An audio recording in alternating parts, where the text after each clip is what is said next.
सम्मानित मंच, महनीय संत वृंद, उपस्थित पर्यावरण कार्यकर्ताओं एवं समाज बंधुओं, सम्मेलन का शीर्षक और विमर्श का केंद्र विषय पर्यावरण चेतना है।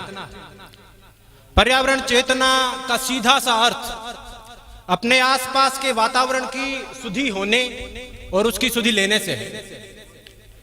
राजस्थान के रहवासियों के लिए यह कोई नई बात नहीं है। राजस्थान में प्रकृति अपने अस्तित्व का एहसास अनायास करा देती है और प्रकृति के साथ सामंजस्य बनाए बिना, कुदरत के साथ तारतम्यता बिठाए बिना जिंदा रहने की कोई तरकीब, कोई तरीका काम नहीं करता। राजस्थान के लोग ये बात रियो डी जनेरियो के सम्मेलन और स्टॉकहोम के कन्वेंशन से बहुत पहले समझ चुके हैं। यही कारण है कि हमारे यहाँ परंपराओं में, संस्कृति में, परिवार में, जीवन के हर अंग में प्रकृति का महत्वपूर्ण स्थान है। अभी जब पेरिस का समझौता हुआ तो उसके डिसीजन टेक्स्ट में एक निर्णय शामिल किया गया कि पर्यावरण संरक्षण की स्थानीय तकनीकों, समुदायों और परंपराओं को प्रोत्साहन दिया जाएगा। ऐसे में हमें अपनी परंपराओं पर बात करने की जरूरत है। हमारे पास पर्यावरण संरक्षण के क्षेत्र में बड़ी समृद्ध परंपराएं हैं। राजस्थान के लोग देवी देवताओं के मंदिरों से जुड़ी हुई जमीनों को पवित्र वन का दर्जा देकर, ओरण और देवबनी का दर्जा देकर संरक्षित करते आए हैं। हमारे यहाँ 1.25 बीघा से लेकर 1.25 लाख बीघा तक के क्षेत्रफल वाले ओरण मौजूद हैं, जिनमें पेड़ों की पत्ती तक नहीं तोड़ी जाती। कहीं कहीं तो सूखी टहनी उठाने पर भी दोष लगता है। हर एक गांव में गायों के चरने के लिए गोचर की भूमि की परंपरा है। तालाबों के कैचमेंट एरिया के रूप में आगोर की जमीन छोड़े जाने की परंपरा है। कुछ समय पहले तक गांव में रास्तों पर राहगीरों के विश्राम के लिए एक पेड़ छोड़ा जाता था, खेजड़ी का पेड़, जिसे आशारूढ़ियो कहा जाता था। आशारूढ़ियो यानी आशा पूरी करने वाला वृक्ष।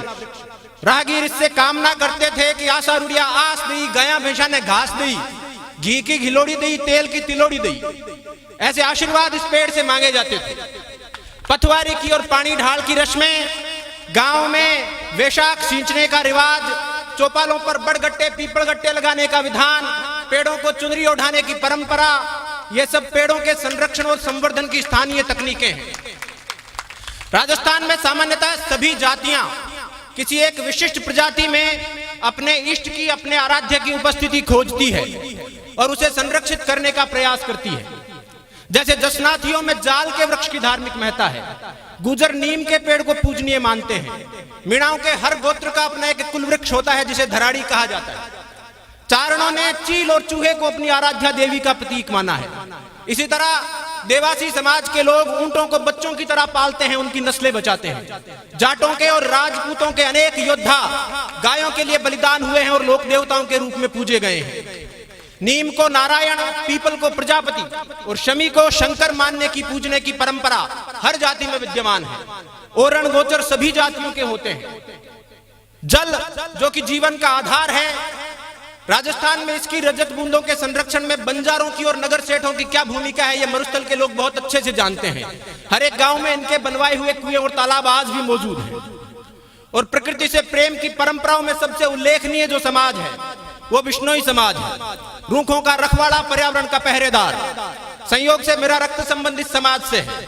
हमारे समाज के लोग जितने भी रीति रिवाजों का पालन करते हैं वो किसी न किसी मायने में पर्यावरण संरक्षण से जाकर जुड़ते हैं। गुरु जाम्बो जी की शिक्षाओं के कारण खेजड़ी से और हिरण से जो हमारा स्नेह का नाता बना है वो सब लोग जानते हैं। हमारे गांव वन्य जीवों के अभयारण्य हैं, हमारे घर इनके औषधालय हैं।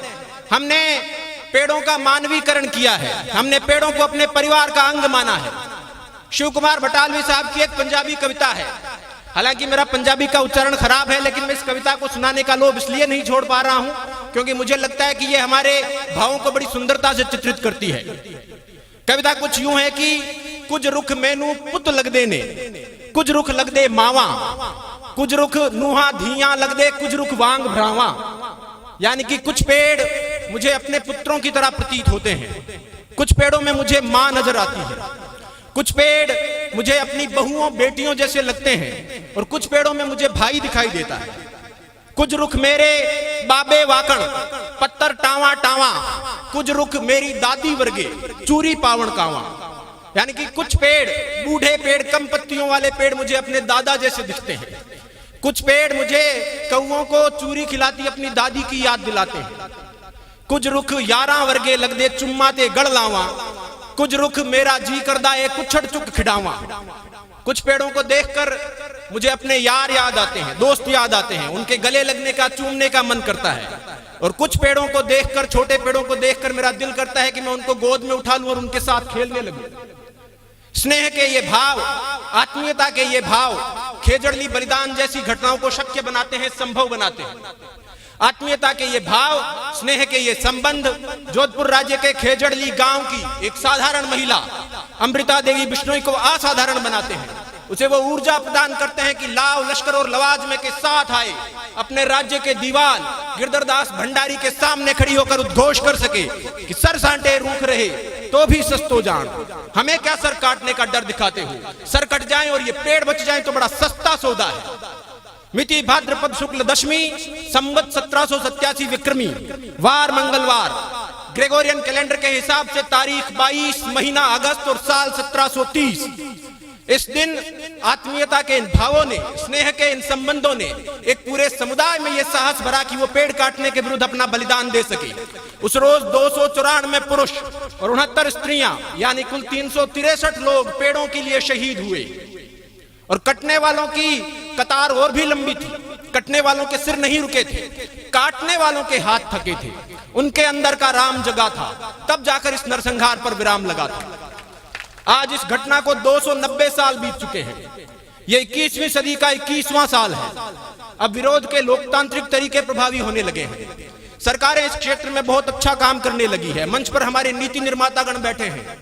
इनकी नीतियां, सरकारों के प्रयास बहुत सराहनीय हैं।